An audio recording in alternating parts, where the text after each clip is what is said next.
आप सभी को नमस्कार। आज हम ऑनलाइन क्लास के अंतर्गत आपको ये बताना चाहता हूँ कि किस तरह से हम स्टील ऑब्जेक्ट को बनाते हैं। आपने देखा होगा, पिछली बार भी मैंने आपको कुछ बताया है इस तरीके के ऑब्जेक्ट जो आप सीख गए होंगे। ये एक कप आपके सामने रखा जाता है और इस कप को कैसे बनाया जाता है इस संबंध में भी मैंने आपको पूर्व में जानकारी दी है। और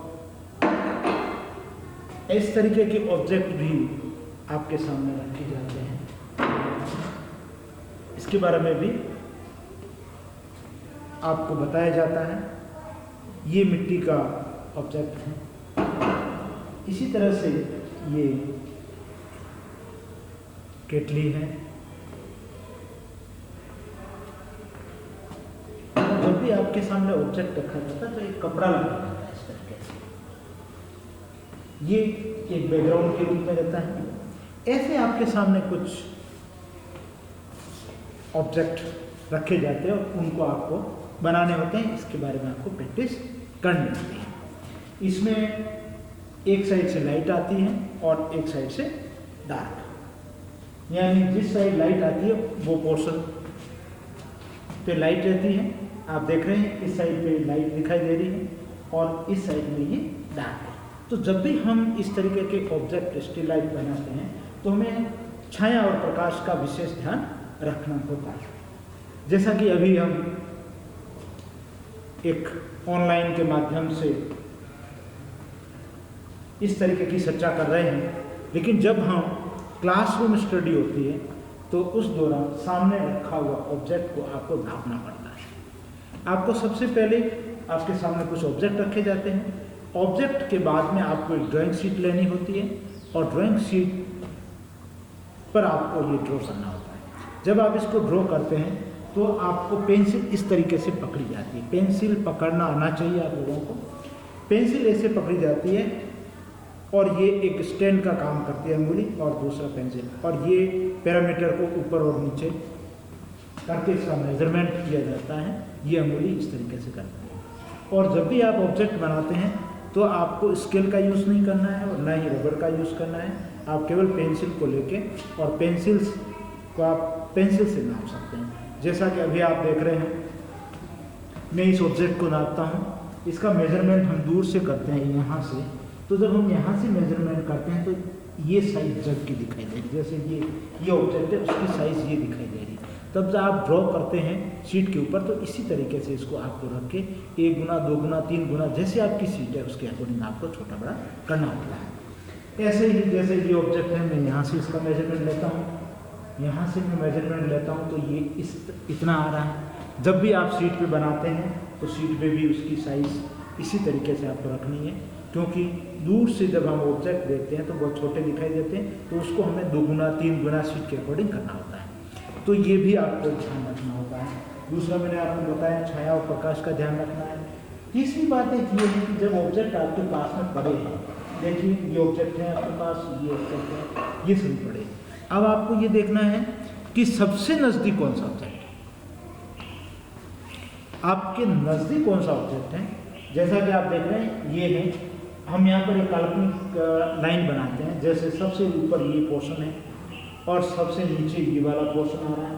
अब आप देखिए इसकी दूरी हमारे से कम है। जब हम यहाँ बैठते हैं तो यहाँ से हम देखेंगे तो ये दूरी कम है और ये दूरी ज़्यादा है। तो जब भी आप ड्रॉ करते हैं तो एक काल्पनिक लाइन, एक इमेजिनेशन लाइन यहाँ से खींचेंगे और दूसरा आप इस तरीके से यहाँ से खींचेंगे और फिर इधर से ये और इस साइड से ये, ऐसे करके आपको एक बॉक्स बनाना होगा और उस बॉक्स के अंदर आपको इन ऑब्जेक्ट को बनाना है। अगर आप इस तरीके का ध्यान नहीं रखते हैं तो फिर आपको ऐसे ऑब्जेक्ट बनाने में कई तरीके की प्रॉब्लम आ सकती है। जैसा कि मैं आपको ड्रॉ करके बताता हूँ कि जैसे इसको हमने नापा है और ये एक बॉक्स बना है, जैसा कि ये बॉक्स बना है, इसके अंदर हमें इन ऑब्जेक्ट को लेना है। ठीक है, जब अगर आपको ये लेना है तो आपको देखना होगा कि सबसे नज़दीक क्या ऑब्जेक्ट आ रहा है। पहले आपको ये ऑब्जेक्ट इसको टच करेगा, ये जग है ये यहाँ टच करेगा। ये आपको देखना होगा कि इस लाइन से ये जग कितना दूर है। माना कि ये लाइन से यहाँ इतना दूर है तो ये आपका जो ये पोर्शन ये जो बनने वाला है ये आपको यहाँ पर बनेगा, ये इसको टच करेगा, ठीक है। फिर नेक्स्ट आप ये देखेंगे कि ये वो पोर्शन है, ये यहाँ से टच करता है, ऊपर से करता है, तो आप इसकी लाइन खींच देंगे। और लाइन इसलिए खींचेंगे, ये लाइन यहाँ टच नहीं होगी, क्योंकि ये इसलिए नहीं होगी क्योंकि ये जग जो है यहाँ एक मग पड़ा है, इस मग से ये दूर है। मीन्स आपको इतनी दूरी के आधार पे ये देखना होगा कि इसकी लाइन और इस लाइन में कितना डिफरेंस है।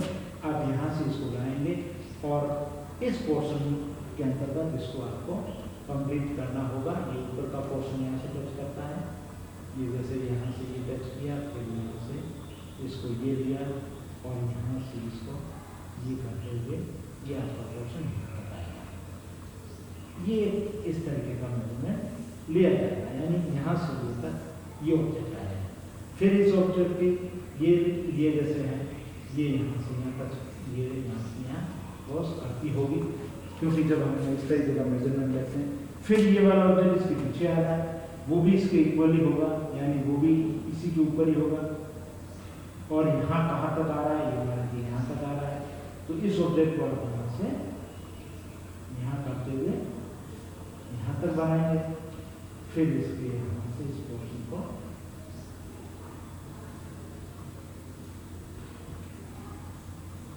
ये जोड़ते हैं। फिर इसमें कप प्लेट आ रहा है, इसमें सबसे ज़्यादा और बाहर जो जा रही है प्लेट है, तो आपको प्लेट को इसके यहाँ से टच करना है, ये इसके पीछे की ओर जा रही है, ये ऐसे इसका यहाँ करके और ये इसको कप को बना के, और ये 3 ऑब्जेक्ट इसके साथ सेट। ये आपको ध्यान रखना है, क्योंकि जब तक आपका ये प्रॉपर मेजरमेंट अगर नहीं आता है तो आप उसको सही ढंग से नहीं कर पाएंगे। इसलिए आपको ये ध्यान रखना है कि इधर से और इस साइड से और यहाँ से यहाँ, ये काल्पनिक एक बॉक्स बनाना है आपको इमेजिनेशन के आधार पे, या आप दूर से जो जैसा आभास करते हैं उसके आधार पर। जैसे यहाँ से एक लाइन है, फिर एक लाइन यहाँ है, एक इधर है, एक इधर है, और फिर इसके बाद में आप इसके पीछे जो भी पैटर्न्स आ रहे हैं वो आप बना सकते हैं इस तरीके के, और ये बना के और फिर इसके बाद में आप इसको हटा सकते हैं। जैसे कि मैं बता रहा हूँ, ये हम इसको हटा सकते हैं और हमारे ये ऑब्जेक्ट इस तरीके से फ्रीली हो जाएंगे। इसके बाद अगर आपको टेबल है तो आप उसको टेबल को बना देंगे।